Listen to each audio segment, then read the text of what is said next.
cool. Mrs. Officer? I was going to say bonus points for anybody in the chat that can name this song or artist. It's the instrumental versions, of course. Throw in the chat, Mitchie, but you got to hold back on the next one. I got another one cooked up for us. All right. Is the right volume? Too loud. If you sing along, triple bonus points. Ooh, ooh, ooh. Yeah, yeah, yeah. Yeah, yeah. Anybody get the rap? This is Officer. All right, next one. Same artist. Going with the rescue theme. First responders, per se. Mitchie, you're going to get it. You can't.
We don't just hard stop. We do a manual fade out.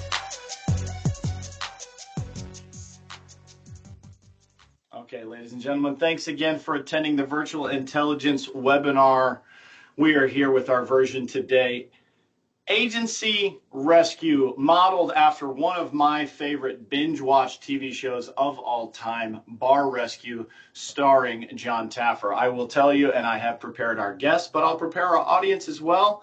I am not even going to be 1% of the amount of a jerk at sometimes that John Taffer was, because the two individuals I have on the meeting today are two people that I have immense respect for, personally and professionally, as business owners, insurance professionals, and friends. And this entire webinar is colored in with the idea that we did not rescue these agencies. These are great agencies and great people. All we did is enhance what they do with the offering at Virtual Intelligence. They're great people. They just maybe had a little bit of a rescue of their mindset shift before getting onto Virtual Intelligence. I think one of my favorite things that's evolved here at our company, with all the great people that we have, our virtual employees and our tech team, is that we're really actually not just providing virtual employees and walking away.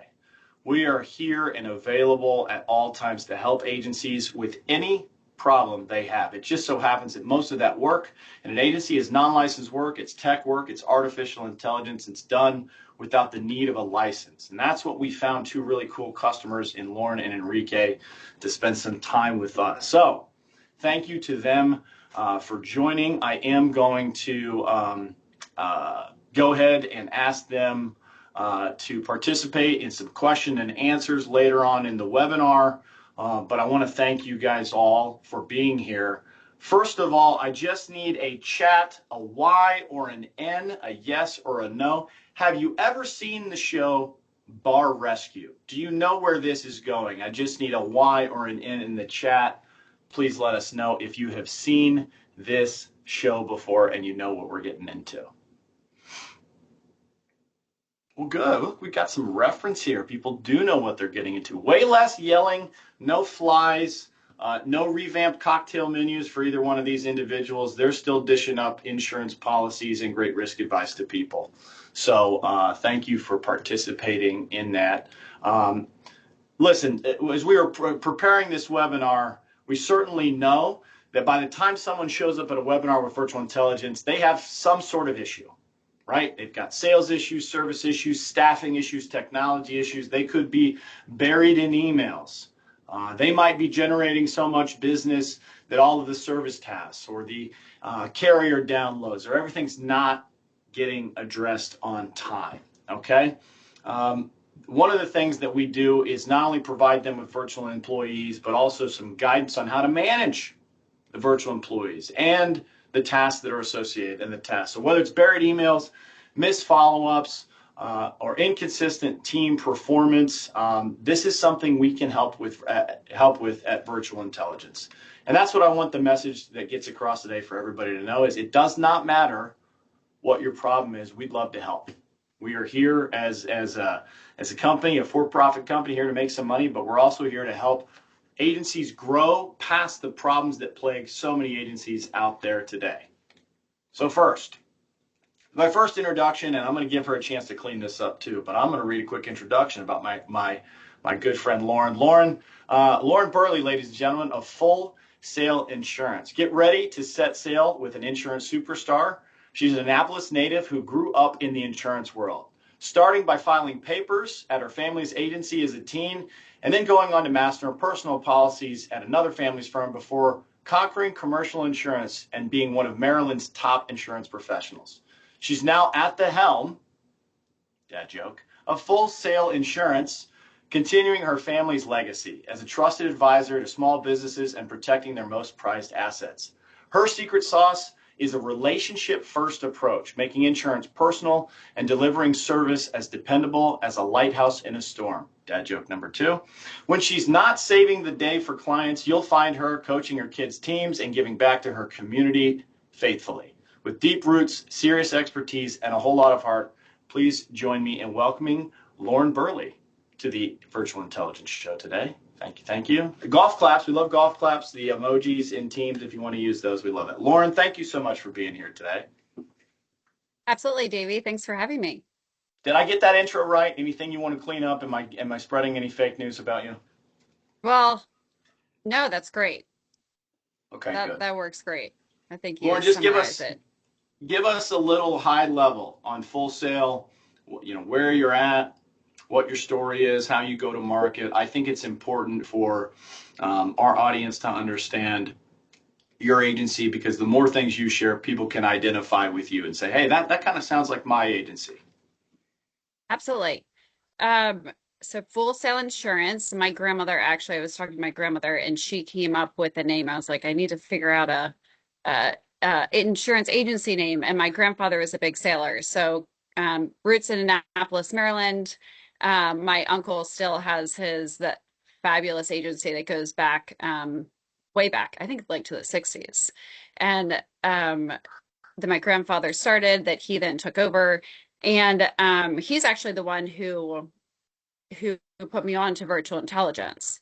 And so I launched January 2024, so just over a year ago. And I was able to purchase my book, which was great over the 2 years before that. So I started with a book of business and kind of hit the ground running. I'm really excited to grow in the Annapolis area, very connected to a lot of Annapolis, a lot of Annapolitans, and just started running with the personal and commercial lines in Annapolis. Yep.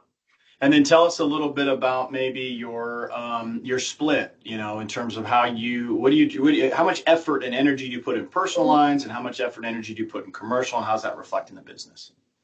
Well, I spent a lot of time. I started with personal lines, so that was always more familiar and comfortable to me, and something that I felt is pretty easy to run with. But I did spend 2 years prior to starting my agency focused on the commercial space and really mastering that with some incredible agents.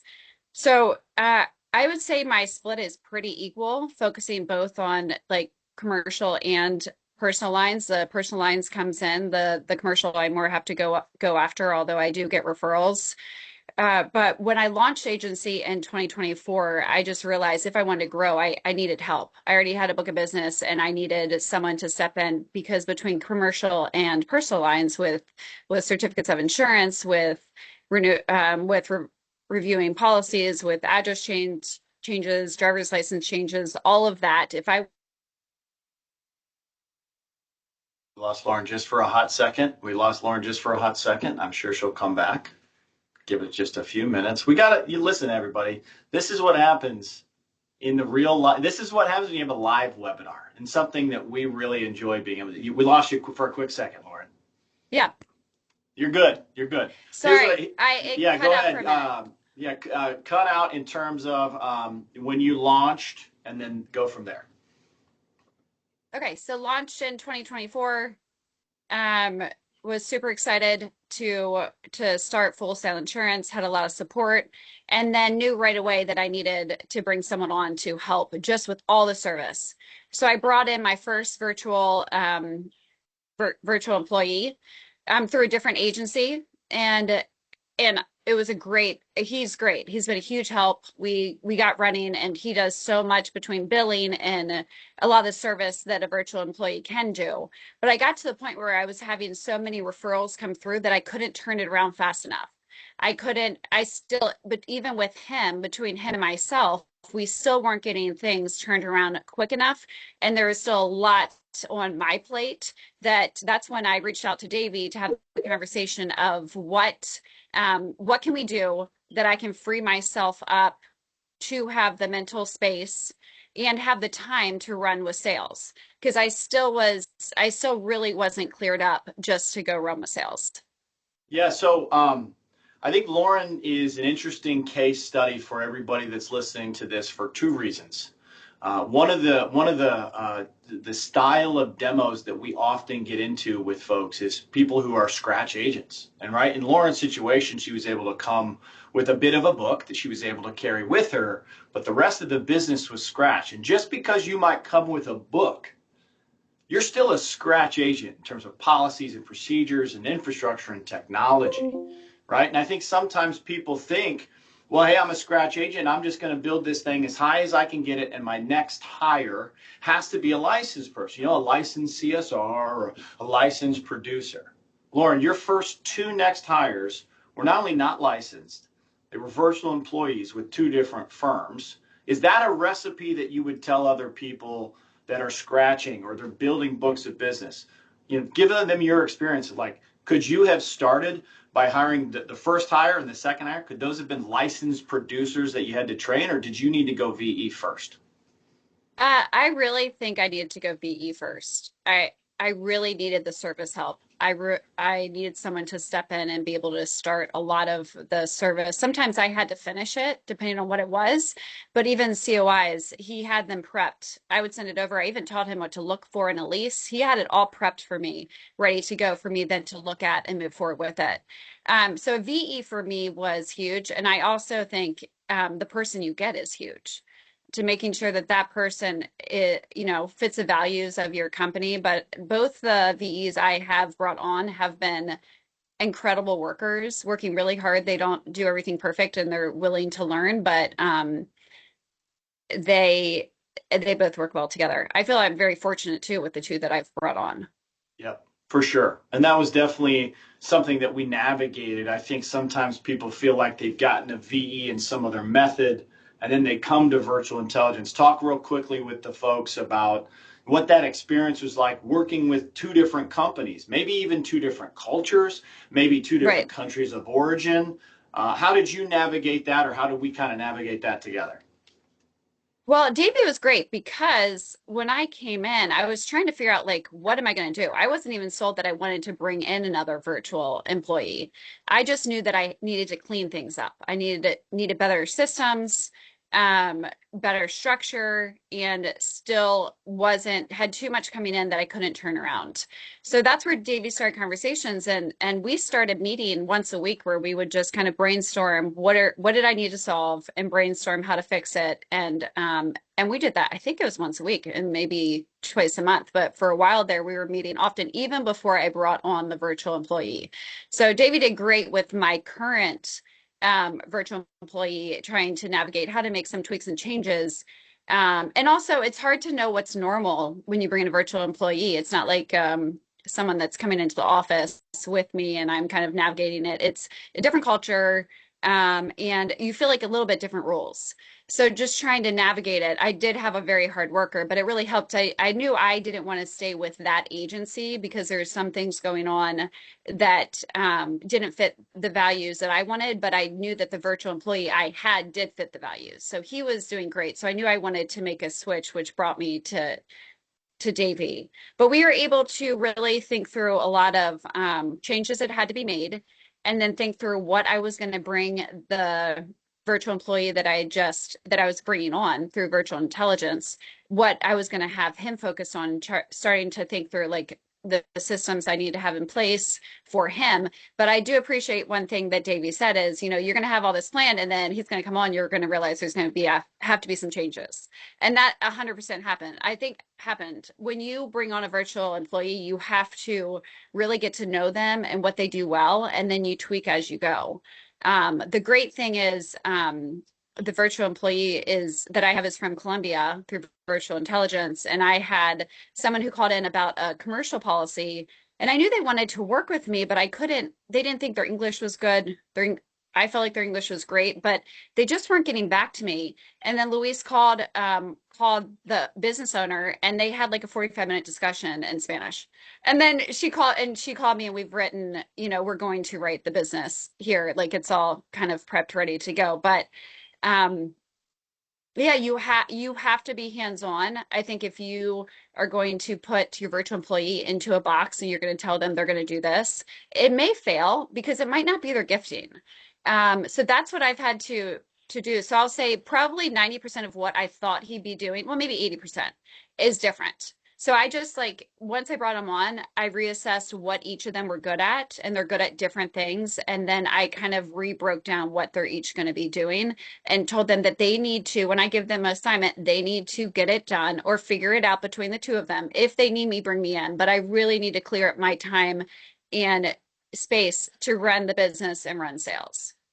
And I'm going to do a little pivot. I'm going to go to Enrique just for a quick second, because I think in the pre-show and in our conversations, ladies and gentlemen, Enrique on the call as well. Hey, Enrique, just to piggyback off of Lauren's comment, what changed from your initial beliefs about virtual employees and what they can or can't do? Because you and I have talked before about how some of your tasks and things have kind of changed on the fly, and it's an evolution. Even after they show up in the agency, they go through our 8-week training process, then they get to you, and you think you got everything, you think you got your job description, and then they start doing the work, and you're like, well, to Lauren's point, they might be doing 80% different than what we said we were going to do, even in the interview and discovery process. What's changed in your agency? And just to give the listeners a little heads up, Enrique's focus in his agency is a little commercial. We'll get to the full intro later, but just answer that question. What's changed from the day that your VE got into the building virtually at Urban Young? Yeah, I think one thing that Lauren said that kind of resonated with me was, you wanted to give them the reins and, hey, figure it out so I can concentrate on this. So understanding their capacity and what they can figure out.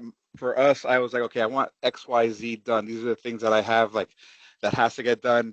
And then once they came on board, it's like, oh, wait, like, we can ask them to do so much more, or have them do so much, or their capabilities are in different places, and we can leverage them in a more effective and efficient way than what we initially even thought. So, yeah, thanks for that color, Enrique. We'll get to Enrique's agency in a full dive, but I think the message I want to get out to everybody is, despite our best efforts to try to prep agency owners for this experiment, whether we're adding a VE to an established agency that already has a VE, or they've got established workflows and technology and processes already like Enrique, your best intentions sometimes have to be able to be changed, right? And this is a good problem to have.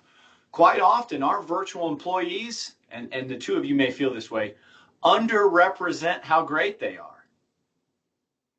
In the interview process, they're humble, they're quiet, they're fair, they're honest. And then you get them in and you realize you've got some skill sets that we didn't get to see in the interview process. What I always tell people in the candidate selection process that Lauren went through, Lauren was trying to make sure that the values aligned, her values aligned, and she checked that box. But then from there, I really encouraged her over and over to keep an open mind. Keep an open mind on the country of origin that you're selecting. Keep in mind about the previous experience. All the virtual employees at Virtual Intelligence do not just meet the requirement of being able to have a pulse and get to a computer. They actually have real world professional experience that can translate into real things in your agency. In Enrique's scenario, we happen to find a unicorn, is what I call him, a VE with really good insurance agency experience who had separated positively, not negatively, separated positively from the previous agency. That was somebody Enrique jumped on and said, we can build on that. Absolutely. Now, in that scenario, it was a personal lines focused agency, and he's been going through the tough task of teaching commercial lines, which is a conceptual concept that nobody learns overnight, but at least there was a foundation, right? So back to Lauren. Lauren, talk more about some of these these calls that we had. We had about 2 or 3 calls. You were right, about a week and a half or so. Just give the folks, what was your biggest aha moment? And I want to be really clear with what you did and what Enrique did. And this is funny, agency rescue. I didn't rescue you guys. All I did was facilitate the relationship. Virtual Intelligence found you a person. What we had you hopefully do is think about your own business, because the best person to run your business is both of you. What was the biggest aha moment that you had in those calls where you were able to connect in the morning and just talk through, hey, this is what's going to happen? Can you think of one thing where you're like, hey, the light bulb turned on and it changed my perspective and then it was clear? Was that meeting 1, meeting 2, or at any point in the process? What changed? Well, this is the first thing that comes to mind, so I'm going to go with it. But as agency owners, we often don't stop to think big picture. Like we don't stop to, or I wasn't stopping to problem solve. I just kept on going because you always have that next task or next sale or next thing to do. So to just take some time and like think big picture of what are you doing and where are you going and what are the things between here and there that you have to do to get there. Even just prepping for him, you had me prepping for the virtual employee that I hired, making the videos, the training videos, having a plan, like getting it prepped. You told me take time, stop and get this prepped. And that was huge to make myself stop and actually think through. Now we've changed things, but you can. At least you have a plan. That was probably the biggest thing that I needed, was just to stop and say that's as important as doing the sales, and really not just think through like, oh, I want to go there. That's great. That's the first step. I want to get there. But also, what are you doing? What are the in-between videos that you need to do to train them to get there without you? Or what is the process of, the full client calls in to full onboarding process? How does it work seamlessly without you in the picture? Besides what you need to be doing, the coverages and, putting through the policy, but how does that client feel like they have been onboarded well? So I would say that would be the biggest thing, was stopping and spending Thinking time on the agency, thinking big picture. Okay, we have a good question. Go ahead. I was just going to say one more thing. And also, I mean, I really was fortunate with both of these VEs. The first one, he was a hard worker, but you just encouraging me too, like to find the things that they're good at and really push them. And like they can do more, but you have to, that's where the one-on-one, you have to have some sort of one-on-one that you're finding that, and then you're asking for more. And I appreciated that from you as well. Well, thank you. I think it's what we found in this evolution and this journey through virtual intelligence is that we don't want to be what so many other VA companies are. Find you somebody, walk away. It's just not that simple.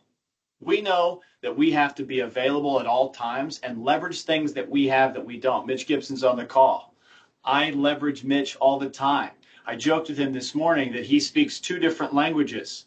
He speaks insurance and tech and English, and a little bit of Spanish now thanks to VI, right? So you speak 4 languages, Mitch: English, technology, insurance, and a little bit of Spanish. And that you can't get that at any VA company. And that's the Spanish is coming along. By this time next year, I'm going to be able to have a conversation in Spanish. That's my goal. Amen. And that's an opportunity that we're trying to provide to people. Is we don't just want to hand you a VE and walk away, right? We want you guys to be able to manage our person that we find you with our support long term. And so there's a good question. And Lauren, I've kind of typecasted you a little bit as somebody who's using VEs in the sales orientation, but I'd ask a question to the people, and then I'm going to give me a me chat. Okay, put in the chat the word me. If you are the lead salesperson at your agency, you're the rainmaker, you're the person bringing in the money, the cash. Enrique, I knew that was going to be you. Alexis, definitely you. We know that. Thanks for being a loyal customer. Anybody else? Where Lauren said to me something really important, which kicked off our call. She said, Davie, I can't do this unless I sell more. I have to be able to use this VE to sell more. And if I can't get this person to assist me in the growth of my agency, it does not make sense financially. And so the question, Lauren, and I'd get your feedback. We have Skip Strum in here saying, hey, I've got years worth of P&C but no commercial, and I'd like to prospect and cross-sell commercial. Can your VEs that we have, whether the one that was existing that we've worked on or the one or Luis, can they help you open doors, cross-selling from one line of business to the other? And how do you do that if that's the case? Great question. I will say, because Luis is still new. He's been with our agency for 6 weeks, if that. So still on the newer end. So I thought I'd have him making phone calls right away, but realized that I need to regroup. And he has a lot of other gifts, and one of them is being very detailed. And so I have him doing some other things right now, but I'm going to get him there. But the VE that I started with in January of 2024, he answers the phones and he will get all the quote information for me, and he will cross sell all the lines at that point. He does a fabulous job. He will say they'll call in for home or auto, they want one or the other, and I'll say, all right, well, you're going to get the best price for the bundle. And he'll go through it. Now we're still in the process of how does he then ask for the commercial, ask for the life, just to get all the information. But I will tell you, if someone calls in for home or auto, I will have all their deck pages and all the information for that to quote, which is pretty remarkable to have that. And I have both of them quoting. Luis can quote. He can quote any of my he's doing commercial as well. They can both, if I give them information, they can get the quote set up. I have to go in and tweak, and I kind of know what I need to go in and tweak. The first one's getting better at the tweaks I'm looking for. But they can absolutely get in and tweak. But I feel confident that the both of them could call if I said, hey, I need you to call and get more information from this client, that they both could call and have a good conversation with them to get information. Do you feel like if you got stuck in that process of what can I expect from my VE, can I expect them to be able to cross-sell? Do you feel like you could call us and we would help you with that? Yeah, absolutely. Yeah. I do. Yeah, and look, team, anybody listening, here's the point. It doesn't matter what the problem is. If it's cross-selling personal to commercial or commercial to personal. It doesn't matter if it's building out the world-class phone skills on how a VE should answer the phones. Lauren's going to have her style, her language, her expertise, the ways that she wants that done based on her style and her approach and her go-to-market strategy. We can help you find someone with technology to execute that battle plan and support them with a very good load of front-facing training. I get this question all the time. Davie, can we really put a VE on the phone? How are my customers going to react? What about when they hear their accent? What about when they realize it's not a licensed person? Oh, they're going to hear that accent and they're just going to hang up. You'd be surprised. When someone says I need a licensed person to steward our customers from soup to nuts, they don't really mean licensed. They mean experienced. We just falsely attribute that an insurance license means you have experience and talent. Sometimes that does clear that hurdle, but quite often it doesn't. We can find you somebody that has experience, that's good at insurance and good at phone calls. Alexis says, Lauren, how was your setup when you shadowed these calls with the VE when they first started? Or what was your process like to be able to listen to those calls and go, hey, that call actually sounded great, or, ooh, that was a bad one. You should not have said that. What process did you use? Well, you have to remember that I was launching my agency in 2024, and I had so many things going on, getting everything started. So I will say there was no shadowing of the calls. I would tell him what to do. And again, these V's have been great. I would tell him what to do, and I would know basically how the calls went based on Whether you got the if business or not. I got the information. If I got them, and he's very honest and genuine. I mean, I will say that first V, he feels like he's part of the team. When I brought on the second V, he said, you're not firing me, are you?" He's like, I'm here for the long run. You know that, right?" And so we have, but he jumped in. So I don't have a good answer for you because I didn't shadow the calls, but I did tell him this is what I need to get done. And it was hard for him at first. I know that those calls would have been hard to do, but I will tell you a year in, he's very comfortable with it and very comfortable talking to clients. I think the clients think he's in my Annapolis office. I really some of them will ask them like him, like, "So where is the office again?" And so he was like, "I need to figure out where your office is, Lauren." I was like, "I know, I need to give you driving directions to get there." But Well, look, he's yeah, I was gonna say, look, don't sweat not having a process. So many people right, show up to this experiment without a process in mind, and that's right. where we do our calls, right? We say, look, Yeah. here's what you can expect from a VE, and here's what you can expect. And by the way, thanks to Mitch and our entire tech team, if you don't have a phone system or an integrated piece of technology or a dialer or a text message, we don't have to always be a redistributor of a product, but we can get you the solutions that you need to make our VEs work, because that's our number one goal, is for our folks to be long term. Now, I will take this moment, and by the way, keep firing those questions. Alexis, great question. Take this moment to pivot over to Enrique. And Enrique, I'm sorry to tell you, I'm going to give you the WWE style intro as well. Ladies and gentlemen, Enrique. All right. It's time to crank up the energy for our next guest, Enrique from Urban Young. He's the total package, a former FIU student with an MBA to boot. Talk about brains and brawn. He brings that team first, never quit sports mentality to the insurance game, making every client feel like an MVP. Dad joke number one. As the agency owner of Urban Young's Weston office, he's backed by a network of over 100 insurance carriers ready to score the best deal on coverage. He believes every interaction leaves an impression, so he makes genuine connections and ensures a positive experience every time. His spirit animal is the mighty elephant. You like that one, Enrique?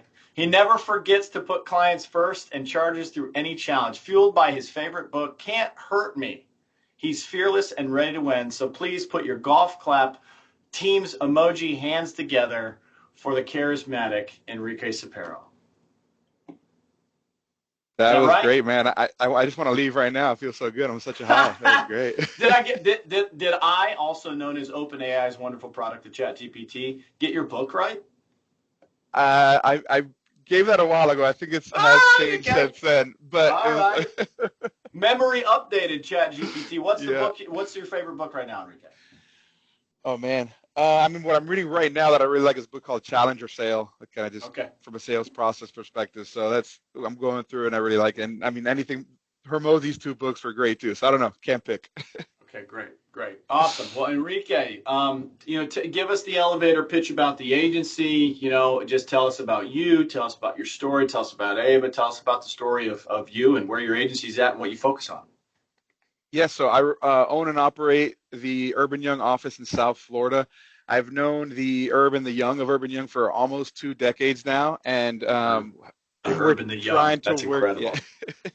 we were trying to work together for a very long time, and then finally it happened in 21. Started working with them in 21, and eventually was able to open the office down here. Home office is in Orlando, and I run the office out of Weston, Florida, but we cover the whole state.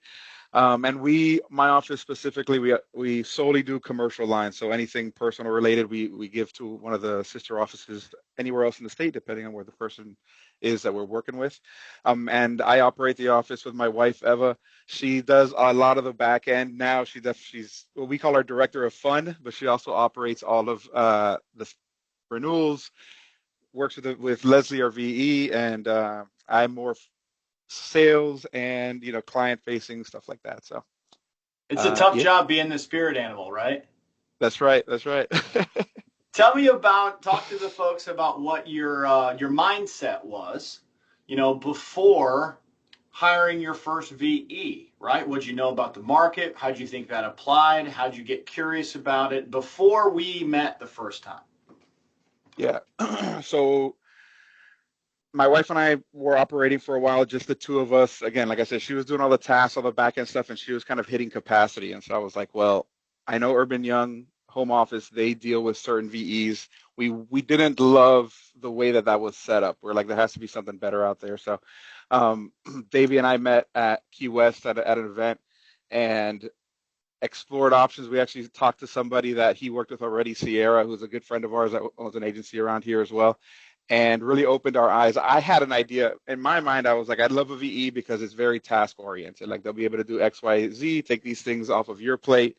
And frankly, Eva wasn't as sold on it, right? She was like, I don't know if that person will have the capacity and the capability that an in-person employee will have. So after conversations with Sierra, getting to know Davie and see how you guys handled it, it was definitely a shift in mentality. And then once she was onboarded, and you had alluded to something earlier, commercial lines is a little bit of a different beast, right? It's much more of a learning curve, but our VEs, she's been willing to learn, has picked up a lot of things, and just like anything, even if it's an in-house employee, you got to teach them. You got to kind of double check things, maybe potentially until you get to the point where they know how to do it on their own. So. Absolutely. Yeah. And then, talk to me about our relationship. I mean, in Lauren's scenario, we had actually structured calls, right? But one of the biggest things that we've continued to try to hone in, and one of the things I told you was the hardest thing to figure out, is capacity. What can one person do? Because their job is so putting out the fire of the agency of the day, right? And think of it in the old Bar Rescue. If you watch, in Enrique, I know you watched Bar Rescue. It was like a every day. In that show, what John Taffer does is he fills the bar as it's currently constructed with a bunch of customers and puts them through a stress test. Basically says, if we are at full capacity in terms of what we're designed to do, you're going to see the cracks in the service. You're going to see the cracks in follow-up and follow-through. I'm going to say this, and you tell me, every day in an insurance agency, especially what you are doing, is a stress test. True? 100%. 100%. So in that exercise, right, you're going through a stress test, especially with Ava too. Like, talk about a process guardian, right? In Ava, she's going to make sure that the process is followed. Where did you start to really notice? What were there specific tasks? Were there specific action items that were where those stress test tasks were, when you really fill it at capacity? You're like, hey, that's not a thing that we like as part of our brand and how we provide service to client. What were a couple of those things that were issues that you were dealing with? One thing that we knew off the bat was we also purchased the book, and the constant feedback that we got from the previous people that were taking care of it is we felt like everything was left for last minute. And we're like, well, we want to differentiate ourselves and not do that, right? We want to make sure that we're getting in front of it. We're having constant communications. And that's kind of where our mindset started, right? Kind of setting the bar from what we knew was kind of an issue with the complaints we were getting from our clients and from prospects and stuff like that. So the cracks started to show when it's like, well, we're trying to hold this standard and we're trying to do this, but as things continue to pile up, it's like, oh wait, like if we're going to continue to hold this standard and we're going to treat our clients and give our clients the service that we want to give them and that they deserve, we need to find capacity, we need to find processes, we need to find the best way to address all these things and continue the conversations and communications with the clients. So that's kind of where the stress started to happen, when it's like, oh man, like we're growing, fantastic, we're getting this new business, but now we got to deliver on the back end as well. And look, truth be told, it was just you two and the rest of your team kind of playing whack-a-mole, right? As your business is, listen, here's what's funny you said about an acquisition. This is me being a little salty, but in a cute way with our customers. They come to us and they need a virtual employee, and there's always a catch. Hey, we're kind of tight on staffing and capacity. Oh, and we're buying a book too. Yeah. Right? It's never easy. Or, hey, we just took on a new carrier. We lost our lead producer. We lost our 30-year tenured CSR commercial lines manager. right? What we're trying to get to the marketplace is that your VE and hiring your VE needs to be proactive.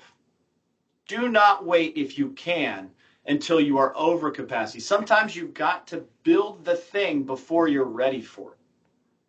You can dig out like Enrique and Eva did and Lauren did. They found a way to dig it out, and we helped them, and we found them the right person, set realistic expectations, and helped them dig it out themselves just by providing them the menu, right? But it's always funny. Hey, we need a VE. We lost CSR. Oh, yeah? Okay, what are they going to be doing? Well, we just bought a book. and look, that's the marketplace of being an agent. Sometimes you come across an opportunity where you got to buy that book. You have to. It's part of your lifeblood. It's part of your experience. But once you buy it, it's yours, right? So talk to me about a day in the life of Eva, since having the idea accepted of a VE working in your agency. Now that you have a VE, and we'll talk a little bit about capacity questions and what we've worked through there. But, you know, in its ideal format, now that Eva's got Leslie and we have a connection and we work through some things, how has her day-to-day or your day-to-day or the agency's day-to-day changed? Yeah, so we knew how we wanted to structure the back end. There was one of two things we can do. We could have Eva manage the renewals and the service as it came in and kind of have all those responsibilities. Or we can split up the responsibilities how we saw it as a renewal responsibilities and service responsibilities, and give both of those people theoretically exponentially more capacity, right? If you're doing only renewals and you're focused on renewals, you're forward facing from a time perspective. You're having clients, specific conversations with clients versus the conversations you're having from service that might be repetitive back and forth.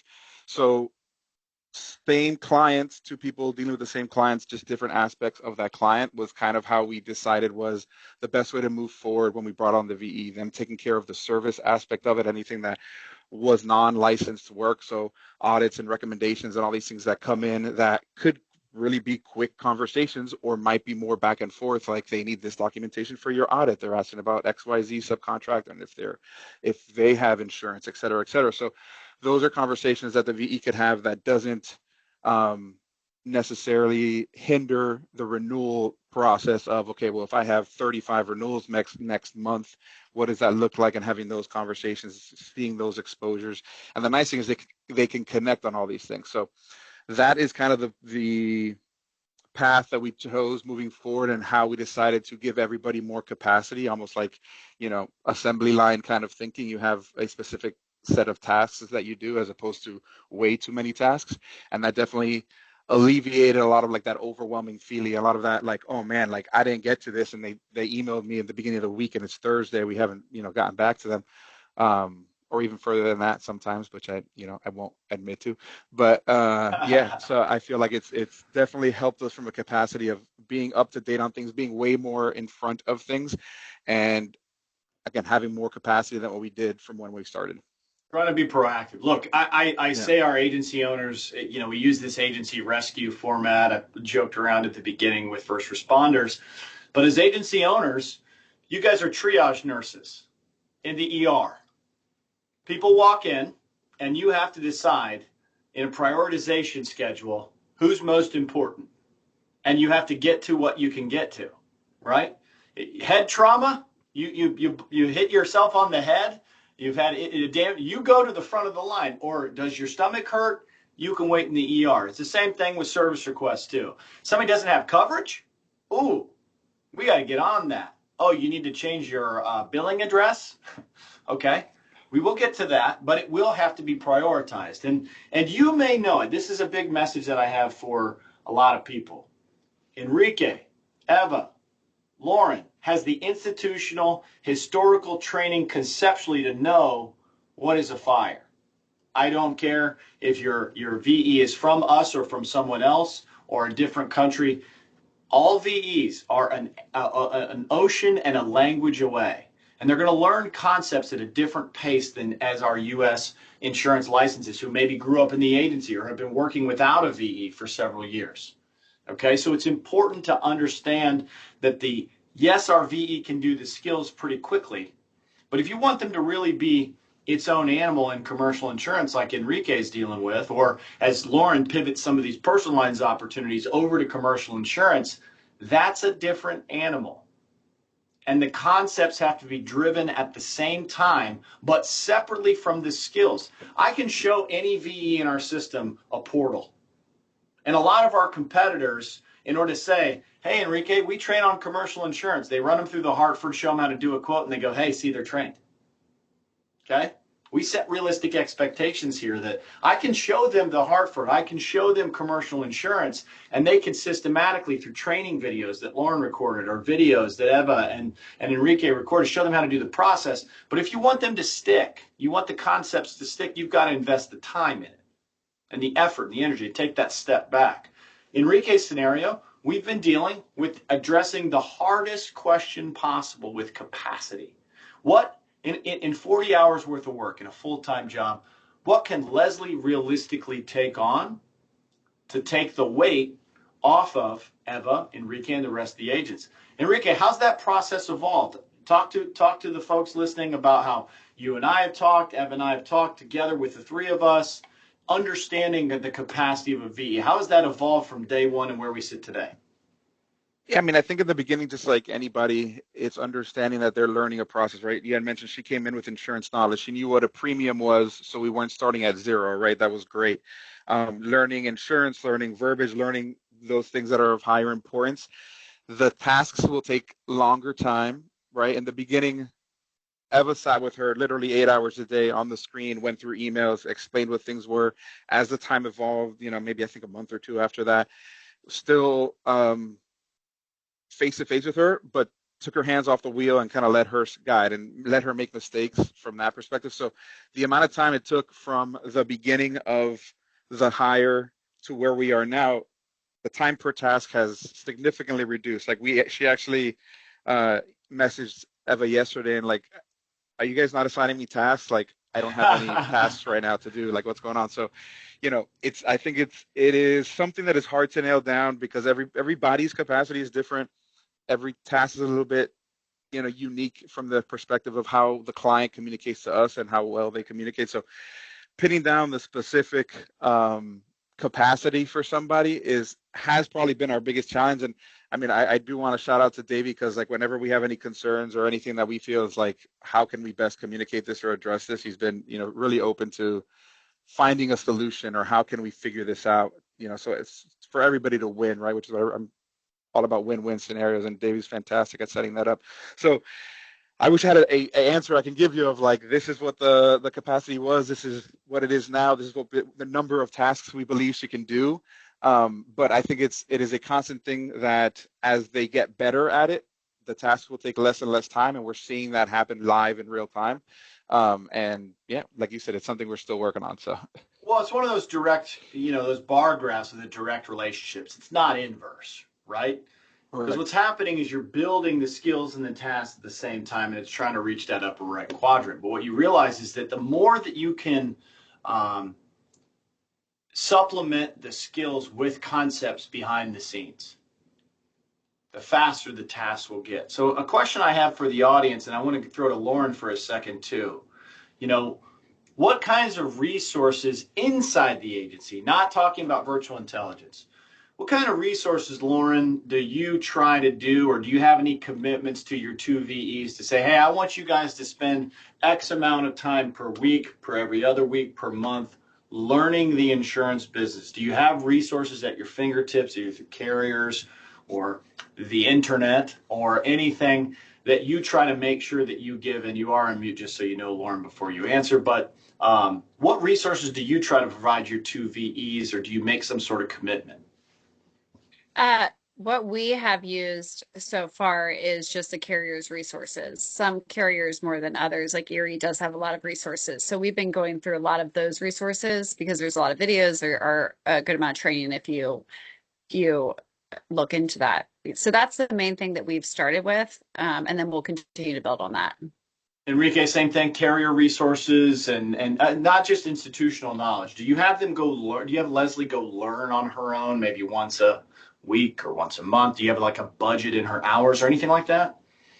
Not specifically that, but what we Urban Young as a company does trainings weekly for everybody. So we make sure we add her onto those things. So whether it's carrier specific or process specific, whatever it may be, we have her jump on those. For us, like, she is another employee. She's not someone in the Philippines that just happens to do all this back end stuff. She's not right, less exactly. than. So she's on all or most of our calls with carriers as well. Anytime we have a learning, we integrate her with all of those things. But as far as like, here is NCCI, a couple articles and read these once a week. We don't do that currently. Yeah, and look, it doesn't always have to be classroom style.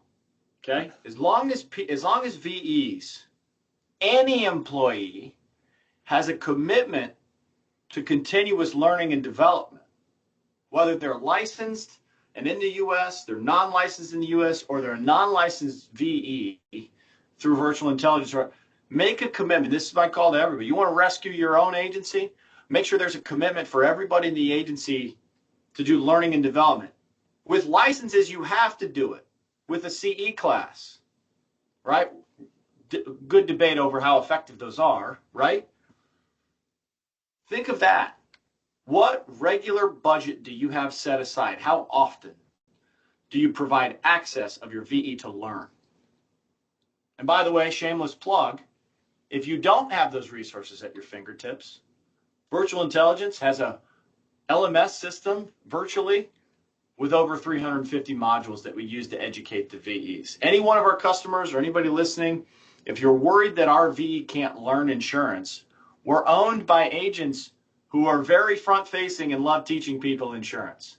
Jason Cass, Travis Etheridge, Michael Cruz, Mitch Gibson could train any producer, any CSR, anybody in the world. And what we've done is we've articulated that into our LMS to train a VE so that they're effective for you. So supplant, make sure you're looking at the things that VEs are doing in two buckets. I'm teaching them the skills and I'm teaching them the concepts, and they play together, but they're different. Does that make sense? Okay. All right. One of the questions I asked you leading up to the show, about 8 minutes left. I think this will be a good way to kind of close this out, kind of keep us on time, and I'll go back to Lauren first. Lauren, imagine a time where you're an attendee of this webinar right now, and you have not yet hired the VE from us. Maybe you've had one or had 0 VEs, and now you get to talk to the other agency owners listening, and you get to say, man, I wish somebody would have told me. Or, hey, if you guys are looking forward to doing this and you're considering maybe adding your first VE or your second VE, and you're not sure, maybe you're not sure if you actually have the work. Or whatever, wherever you want to take this, Lauren, to say, hey, if I was an agency owner, I wish another agency owner on a webinar would have said this and that would have made me do this. What did you wish somebody would have told you prior to this whole experiment with VI and what we're doing with you, or even before your first VE? What would you have wished somebody would have said to you then?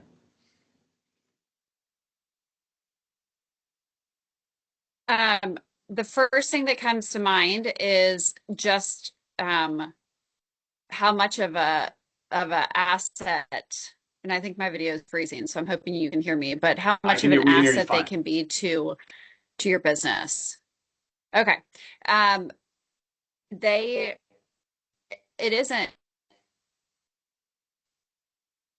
like the relationship that we have, they care to help out your business. If you invest in them and kind of figure out how they do things and appreciate it and also train, I do feel the more they do it, the more you'll get out. And I found that with both of the VEs. Yeah. If for anybody didn't hear, if it cut out, and it's actually going to be a great pivot to Enrique as well, because I know Eva has bonded with Leslie.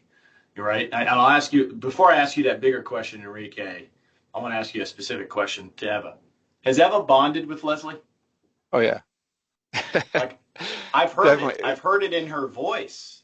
There have been times on when we're meeting and I'll like rattle off who works with us, and I will sometimes not say Leslie, but Eva will quickly jump in. She's like, Leslie's also part of our team and does XYZ, and like is her biggest advocate. So the bond that they've created is fantastic. We see it all the time. People come to virtual intelligence and they think they have these assumptions that I'm going to find somebody for them. and I'm going to run their agency for them at Virtual Intelligence. I'm going to manage all their employees, including their VEs, and just have a silver bullet. The missing link every time and why VEs fail is because the agency fails to provide that connection, that availability, that proactivity, that visibility.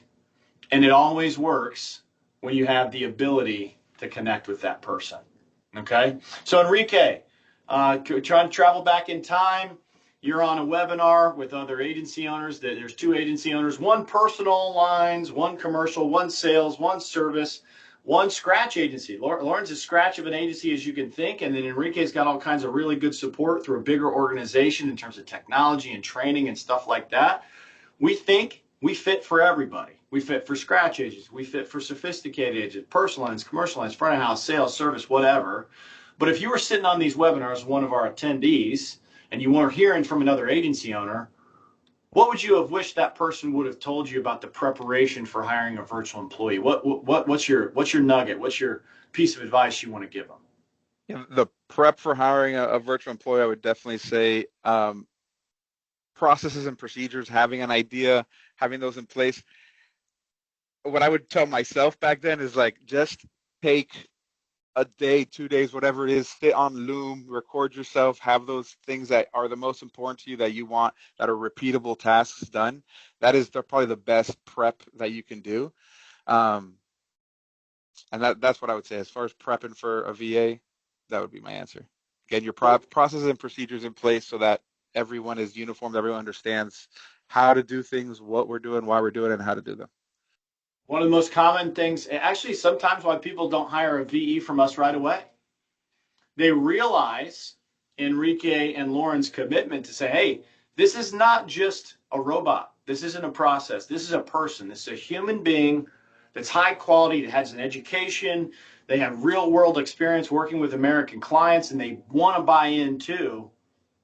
I can't just put half effort into this, right? And sometimes people are like, oh, I'm not even ready for you, virtual intelligence. What I would tell you is this. I'll ask it in the form of a question. Lauren, if you were ever stuck in terms of what a VE can or can't do, what you can expect, or building out workflows or processes, do you feel like you could call us and we would help you do that? Absolutely. Enrique, have already happened. Yes. Enrique, if you get stuck in commercial lines, delegation, or technology, doesn't matter if it's what's coming from Urban Young or things, do you trust that we would help you build out commercial lines processes and expertise with a virtual employee? It has happened already, so without a doubt. Awesome. I'm going to leave it open here. If anybody's got any other questions, it's funny. AI is funny, right? So whoever's got their fireflies in here has already summarized the chat in the chat. So thank you for whoever's fireflies is doing that for us. But I'll leave it open for the last couple of minutes. Does anybody have any questions about, you got 2 agency owners, very different types of businesses, books of businesses, and how they utilize the VE. If you have any questions at all, please throw them in the chat. We'll wait right now. But I'll also tell you, as pitchy as we can get, if you are in a situation where you have a VE, even if it's with another company, even if it's direct, virtual intelligence can still help. If you have no VEs and you have daunting business tasks, phone calls, quoting, commercial lines, personal lines, front of the house, back of the house, any piece of technology in your agency or workflow, can virtual intelligence help? The answer is yes. And I'd encourage you to scan the code if you're a current customer and you have not taken advantage of our consulting and systems and strategies review where we help you do what we've done with Enrique and Lauren. Scan the code. Reach out to me. You guys know how to get a hold of us. Come let us help you not rescue your agency from the brink, but prime your agency for growth and allow you to rescue your own agency. This is your wake-up call to leverage your relationship with us to the same level that Enrique and Lauren have had, and we would encourage you to come in and do more business with us. And so thank you, Lauren, for opening your agency to everybody today and being honest and transparent about some of your struggles. I think these are the things that people resonate the most with, is transparency. Enrique, same thing, right? It's often hard to say, hey, look, I didn't I didn't have everything figured out, and I just needed somebody I could trust to bounce some ideas. I don't think I functionally changed anything that you guys were thinking. We just provided a space and a solution for you to work it out yourselves and rescue, the processes or the business elements in your agency. So thank you guys so much for coming. Appreciate anybody that's attending or anybody that sees this as content afterwards. We're so thankful that you all were here. And I got one more, Alexis, before we close, I brought on my second VE with VIN. I'm having him help with processing payments. What's your process like when having them handle this sensitive information? Anybody, you guys doing payments, either one of you, before we close here? Any sort of payment information? Lauren, are you doing that? Enrique, are you doing that? No. Payment information, that's not. No. Alexis, I will answer that quickly for you. I will say that through the same technology that people use for password management, like Bitwarden and things like that, there are secure ways to facilitate the transfer of that sensitive information. There's also companies that, very, very sophisticated and small companies that say, hey, Mr. or Mrs. Customer, that's a payment detail. I'm actually going to place you on a brief hold and have you transmit that information securely through this vendor or this partner that processes that. What that avoids is the same issue that happens in most agencies. We don't want credit card and bank information written on Post-it notes, right? So you find ways to transfer. There's all kinds of resources on that stuff. Alexis, hit myself and Mitch up. We can certainly help you find a vendor, a process, or a procedure. Even if it's not a full vendor, there are still ways you can build internal processes to ensure their safety and security in terms of capturing that information digitally in written format or whatever. Enrique, what do you use at Urban Young if somebody does payment? Do you transfer them to an IVR? How do you guys do that? Somebody's like, I want to pay, I want to pay. We use Bill Pay. Typically, we send them a link for the most part, or send them straight to the agent's, the carrier website. Right. And so, yeah. Alexis, I think the opportunities are carrier website. Hey, thank you so much for that. Don't give me your information. I'm going to send you a secure payment link, email, or even text message. I know those links can work over text message. I've got a lot of experience long in the tooth in payments. So, Alexis, give me a shout. So, hey, thank you guys. Enrique, Lauren, thank you so much for the time. Have a great day. Thank you, you too.